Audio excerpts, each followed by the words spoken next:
Hello everyone, it's Nicole here. Welcome back to my YouTube channel. If you're new, thank you so much for stopping by. This channel is all about houseplants, plant shopping, plant care tips, and any other planty stuff. If you're looking for a channel like this is it. So make sure you hit the subscribe button down below and also click that bell button to turn on all notifications. This is the only way that you will see my videos appear on your YouTube feed. Anyways, today we are going to talk about this plant. This is my variegated Ficus Triangularis, or you can call it Ficus Triangularis Variegata. Last week, I posted a short video on my IG story and Facebook story, basically just showing off how beautiful, how lush this plant gets, and I got so many direct messages from you guys. A lot of questions are about why mine is struggling and why mine is dropping leaves constantly. What did I do wrong?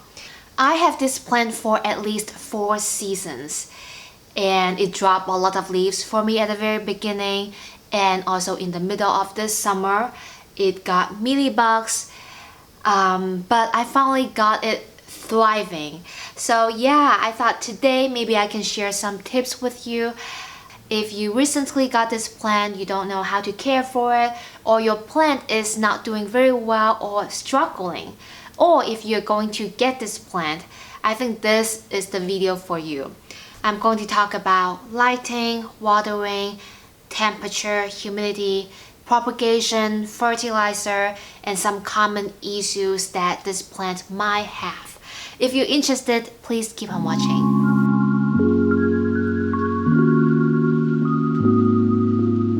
This plant does need a lot of light, so please put it by your west-facing or south-facing windows. During the growing season, which is late spring, summer, and early fall, I strongly recommend you guys to move it outdoor. Okay, here's the story. In the middle of this summer, I noticed that there are a lot of leaves dropping. I couldn't figure out why because I already provide a lot of light to this plant. It was sitting by my west-facing windows, very strong, indirect or even direct sunlight in the afternoon. But this plant's still dropping leaves. So I decided to do something different. I took it outdoor. It is currently sitting in my front porch, which is east facing. It gets a lot of morning gentle sunlight and about 2 to 3 hours of direct sunlight from 10 o'clock to 1 o'clock. So this plant got a lot of light, and I noticed a lot of new leaves develop since then, and this is how I was able to get this plant so lush. This is the lighting. Of course, once you bring it back indoor, the leaves will drop, which is very normal. You should be prepared for that for any of the plants that you're going to bring indoor. Therefore, if you don't have a west-facing or south-facing windows, or if you don't use grow light, this plant might not be for you because it will just constantly dropping leaves if it does not get enough light.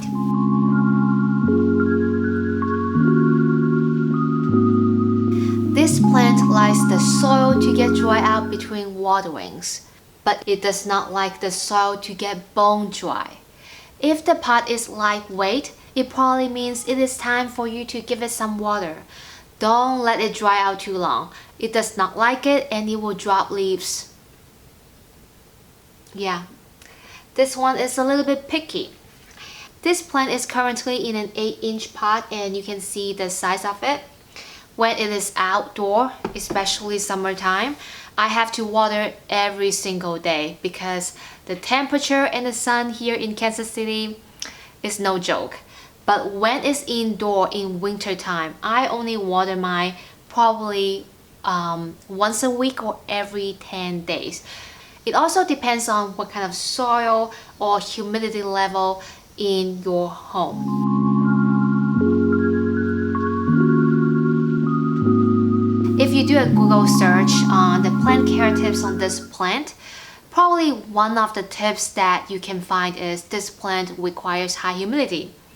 I would say the higher the better. This is a general rule that applies to all tropical plants. Higher humidity can keep the plant growing more consistently and have more new growth. However, I think this plant can tolerate medium or lower humidity level. For example, in my home last winter, I kept my humidity level at 50 to 55%, which is not ideal, but it didn't drop a lot of leaves for me. I mean, from time to time it will drop 1 or 2, but I think this is pretty acceptable. If your home does not have high humidity, don't be afraid. This plant is very forgiving. This is one of the reasons why I like it so much.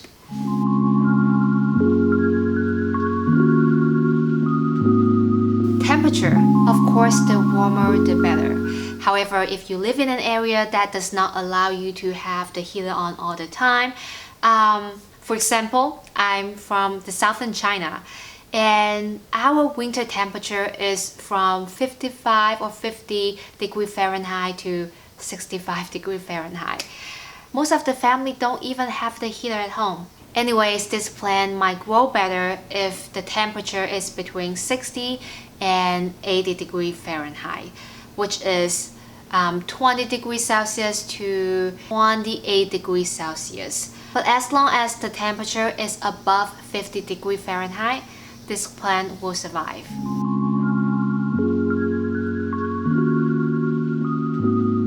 Let's talk about propagation. The conclusion is, it is very easy. Here is one of the stem. All you have to do is make a cut here. Remove some bottom leaves and then let it dry for a couple hours. Just let the cut area to callus. And dip in some rooting hormone. You can skip this step, but I like to include it because it will help this plant or the cutting root faster. It usually will root for you between 2 to 3 weeks. And don't propagate this plant in winter. No, no, no. If you really want to propagate in winter, you probably need a heat mat and then put the cutting in a humidity dome, which a lot of extra steps. I don't know if you really want to do that. Once the cutting is rooted and the roots are about 1 to 2 inches long, you can plant to the soil.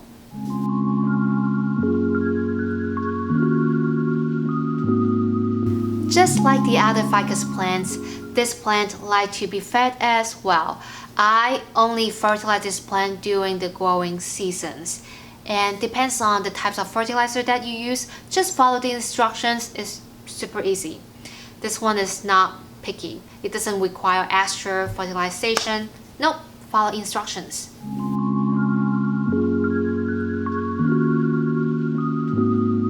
Let's talk about pests. I have a hard time saying it because I have to put the S after pest. Pest. Anyways, the two common types of pest that this plant might get are spider mites and mealybugs. If this plant has spider mites, this is not the end of the world. Just isolate it from the rest of your plants and give it a good shower every time when you water it, or use your garden hose to give it a nice spray. You can use rubbing alcohol and this soap solution. I'll put the ratio on screen. You just need to use a brush to kind of brush that webbing area. This also will take care of spider mites. The second one is mealybug. It might be a little bit more challenging to treat than the spider mites, but not too crazy. First step, always isolate your plant. Don't let it touch the rest of your plant collection. Do a walkthrough, make sure the mealybugs are not on the rest of your plants. The second one, I always dip the Q-tip to 70% rubbing alcohol and use that Q-tip to kind of touch the mealybugs that I can see. And then I will use a garden hose to give it a good spray or put it under the shower. Give it a nice shower, nice rinse off. and I will put some granular on soil and kind of use my gloves to mix top 1 inch of the soil together. I will put the product that I use in the description box.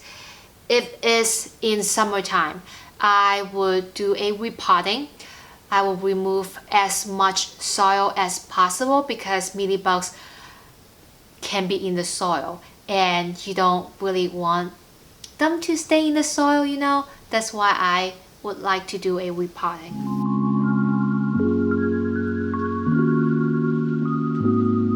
Let's talk about the dropping leaves a little bit more. This plant does not do very well if you change the environment. For example, when I first bought this plant home from a big box store from Lowe's, it dropped leaves for me every single day for a whole month.